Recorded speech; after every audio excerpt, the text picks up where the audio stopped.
Hello students, आज हम second year के सेकेंड पेपर मानव भूगोल में गौंड जाति के बारे में पढ़ने वाले हैं। तो गौंड जाति भारत की एक प्रमुख जनजातियों में से है। भारत को तटीय प्रदेश जो विंध्याचल पर्वत, सिवान, सतपुड़ा, पठार, छत्तीसगढ़ मैदान में दक्षिण तथा दक्षिण पश्चिम में गोदावरी नदी तक फैले हुए पहाड़ों और जंगलों में रहने वाली ऑस्ट्रेलॉयड नस्ल तथा द्रविड़ परिवार की एक जनजाति है, जो संभवतः 5वीं-6वीं शताब्दी में दक्षिण से गोदावरी के तट से मध्य भारत के पहाड़ों तक पहुंची थी। और इसकी वर्तमान में कुल जनसंख्या है 4 करोड़, और ये वर्तमान में है मध्य प्रदेश, महाराष्ट्र और छत्तीसगढ़ के क्षेत्र में। यहाँ हम देख सकते हैं, यहाँ पर मध्य प्रदेश के भी और छत्तीसगढ़ और उड़ीसा का भी क्षेत्र है और आंध्र प्रदेश का भी एक भाग इससे स्पर्श कर रहा है। तो इन क्षेत्रों में ये निवास करते हैं और इनके जो निवास क्षेत्र हैं, इसमें 2001 में संख्या करीब 80 लाख से अधिक थी, जो अब 1 करोड़ के आसपास है।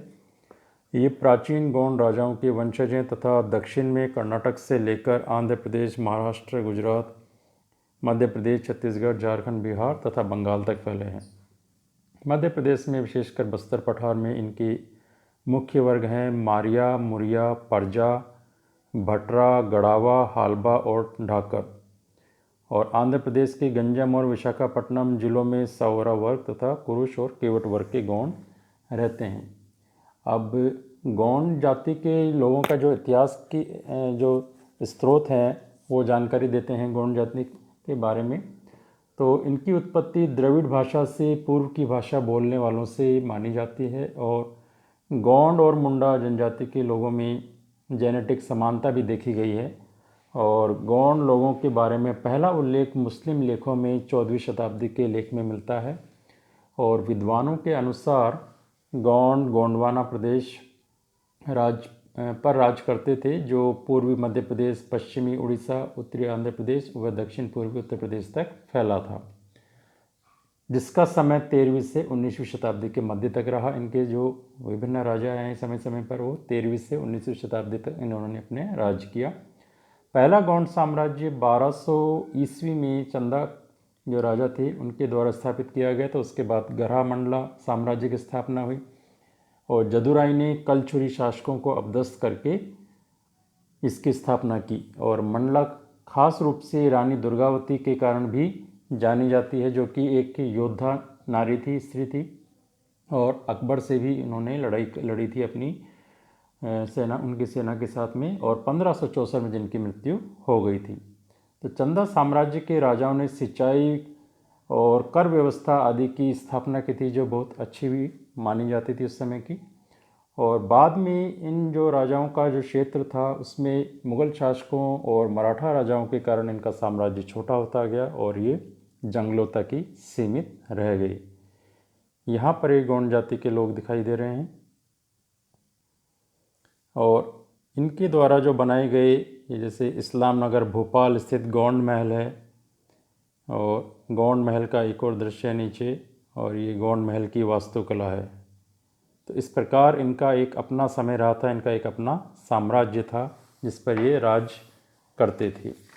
और इसके बाद हम बात करते हैं इनकी बस्तियों की। तो गौंड जाति के निवास के लिए नंगले, जिसे ढानी कहते हैं, और छोटे छोटे गांव होते हैं, इन्हें टोला कहा जाता है। और इनके मकान ईंट, लकड़ी, पत्थर से बने होते हैं। ये गौंड महिला है, ये मकान है इनके। और टोला के पास में उपयुक्त स्थान पर युवक गृह, घोतुल जिसे कहा जाता है, वो होता है।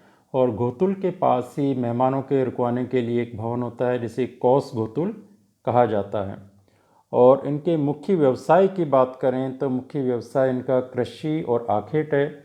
और इनके मुख्य कार्य जो हैं इसमें कृषि, तो कृषि एक स्थान पर 2 या 4 वर्ष कृषि कर इसे छोड़ दिया जाता है और इसे दिप्पा या पैंडा कृषि के नाम से जाना जाता है, जो झूम कृषि की एक प्रकार है, उसी का नाम है।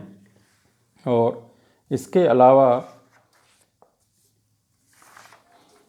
आखेट में दिप्पा की कृषि की बात करते हैं पहले। तो ये जंगली जातियां अभी तक बहुत घुमक्कड़ बंजारा जीवन व्यतीत करती है और जंगल में इकट्ठी की गई लकड़ी, कंदमूल और जड़ी बूटियों से जीविका निर्वाह न होने के कारण विवर्त कृषि करती है। विवर्त यानी शिफ्टिंग, जो झूम कृषि का ही प्रकार है, उसे ही विवर्त कहा गया है। और इसके जो दूसरा रूप है वो पैंडा कृषि है। बस्तर के पहाड़ी भागों में ढालों पर पैंडा कृषि की जाती है, जिसमें सीढ़ीदार खेती की कृषि होती है। दिप्पा और पैंडा कृषि में एक बात की समानता है कि प्रत्येक फसल के उगने के बाद भूमि को 2 या 3 वर्षों के लिए परती छोड़ दिया जाता है। और जो मछली पकड़ने का कार्य है, दूसरा एक मुख्य व्यवसाय इनका, केवट तथा धीमर वर्ग के गौंड लोग मछुआ कर्म या मछली पकड़ने का कार्य करते हैं। और पशुचारण का कार्य भी ये लोग करते हैं। तो रावत वर्ग भी गौंड जाति का एक उपवर्ग है। यद्यपि विकसित प्रदेशों में रावत जाति ब्राह्मण और क्षत्रिय दोनों वर्गों में होती है। रावत वर्ग का पेशा पशुपालन है। ये लोग गाय, बैल आदि पशु पालते हैं और दूसरों को बेचते हैं। इसके अलावा कुटीर उद्योग भी इनमें है और प्रत्येक गांव में एक लोहार होता है जो उनके साधारण औजार बनाता है, जिनके रोज़मर्रा के काम आने वाले औजारों को बनाता है। इसके अलावा औजार और उपकरण, गौंड लोगों की बात करें औजार और उपकरणों की, तो बहुत ही साधारण और सरल होते हैं। स्थानीय लोहार कृषि के हलों की फलियां, फसल, खुरपे, फावड़े, दरातिया आदि बनाता है। और लकड़ी के हल तथा लकड़ी के पुस्ते और आखेट की कमानें वे लोग स्वयं बनाते हैं। और वस्त्र की बात करें तो यहाँ पर हम देख सकते हैं गौंड लोग प्राय सूती वस्त्र पहनते हैं। पास के किसी कस्बे से जाकर सूती कपड़ा ले आते हैं और सूती कपड़ा उससे पहनते हैं। और घुमक्कड़ सौदागर फेरी लगाते हुए भी इनके गांव में आ जाते हैं कपड़ा बेचने के लिए। और अपनी जो भेड़ बकरियां हैं उनसे प्राप्त बालों से भी ये कंबल आदि कपड़ा बना लेते हैं। और स्त्रियां मूंगे और नकली मोतियों के बने आभूषण हाथ और गले में पहनती हैं। और एल्यूमिनियम की जो तार है उनके भी बने हुए वस्त्र ये गलों में और कानों में पहनते हैं। और पशुओं के सींगों से कंघे बनाए जाते हैं या सफ़ेद बांस के कंघों से बालों को सजाया जाता है। और मजदूरी या कबाड़ ये काम भी ये लोग करते हैं। तो मजदूरी के बदले में प्राय अनाज और कुछ रुपया दिया जाता है। और खेती की नौकरी कभी कभी दास्ता का रूप भी ले लेती है, क्योंकि जो लोग कर्जा नहीं चुका पाते या अपना वचन नहीं निभा पाते तो वो दासत्व में आ जाते हैं। और अपनी बेटी, जब कोई मजदूर अपनी बेटी का विवाह करता है या गांव पंचायत को जुर्माना देता है तो वह रुपयों की आवश्यकता समझता है और वह तब कर्जा लेता है। इस कर्जे को वह कृषि सेवा द्वारा चुकाता है, उसके खेत पर कृषि करता है। इस प्रथा को कबाड़ी मजदूर प्रथा कहते हैं।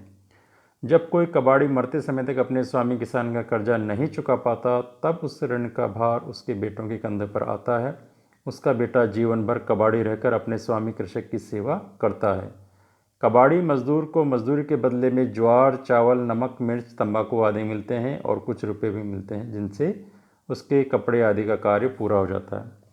और वर्तमान में इनके विकास को देखें तो आज़ादी के बाद से इनका काफ़ी बदलाव हुआ है। और पिछले 60 वर्षों में गौंड लोगों को निर्माण उद्योगों में श्रमिक के रूप में कार्य करने लगे हैं। सुविधाएं भी इनको प्राप्त हुई हैं इनके बस्तियों में। बहुत बड़ी संख्या में ये जाति कोयले की खानों में लोह धातु की खानों, मैंगनीज आदि खनिज खानों में श्रमिक के रूप में कार्य करते हैं, जिससे भिलाई इस्पात केंद्र में ये कार्य कर रहे हैं। आंगनबाड़ी केंद्रों में ये जाते हैं और स्कूल, बाज़ार और पंचायत घरों की भी इनके यहाँ स्थापना हो गई। तो इस प्रकार से इनके यहाँ बहुत अधिक बदलाव हम देख सकते हैं। ये गौंड घर है, ये गौंड देवता जिसको महादेव और बड़ा देव ये इनको पूजा जाता है, तो ये गौंड देवता है। और ये गौंड पेंटिंग है, हस्तकला इनमें काफ़ी विकसित है, तो ये देख सकते हैं इसको। तो इस प्रकार ये गौंड जाति, और ये अभी जो वर्तमान में कोरोना चल रहा है उससे जागरूकता के स्वरूप इन्होंने ये मेडिसिनल मास्क लगाए हुए हैं मुंह के ऊपर पत्ते से बने हुए। इस प्रकार ये जागरूक भी हैं अपने स्वास्थ्य के प्रति और देश की जो जिम्मेदारी है उसके प्रति। तो आज के वीडियो में इतना ही। Thank you.